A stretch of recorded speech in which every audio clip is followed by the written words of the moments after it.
Time to check in with Fiona once again from Business in Vancouver. Fraser Institute has issued a report, Fiona, that shows government workers in BC are making more than those in the private sector. That's right. The Fraser Institute looked at salaries from 2013 and tried to compare like jobs, like seniority with like seniority. And they found generally in British Columbia, government workers, and that's government workers at all levels of government, so the province, the federal government and municipal governments, earned about 6.7% more than their private sector counterparts. And with respect to if the jobs were unionized, then the amount was about 3.3% higher. So now we know that it's not just about wage. You know, there's other things you want to think about. But they also tried to look at non-wage issues. So, like, you know, how much vacation we get. Now, those numbers weren't available. But with respect to other non-wage issues, they looked at pensions. There's another thing that actually tracks us to a job or not.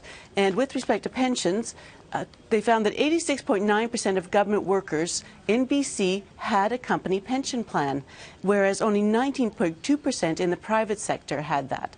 And then with respect to other non-wage comparisons, retirement. Between 2009 and 2013, they found that BC government workers retired 2.8 years earlier on average than the province's private sector workers. So while government workers retired at 61 years of age, the rest of us retire at 63.8.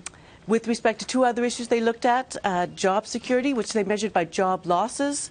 In 2013, they found that 3.3% of those employed in the private sector experienced job loss, compared to 0.8% of those employed by the government or a government body. Another thing they looked at was absenteeism. Full-time employees in the private sector were absent due to personal reasons for an average of 9.3 days compared to 12.7 days for a government worker. So, you know, there's lots of things you can't compare. There's, you know, vacation, as you say, and job enjoyment and things like that. But overall, they felt that the BC employees, or BC government employees, did do better off than their private sector counterparts. All right, sign me up. Exactly. Thanks very much, Fiona. You can get more business news at BIV.com.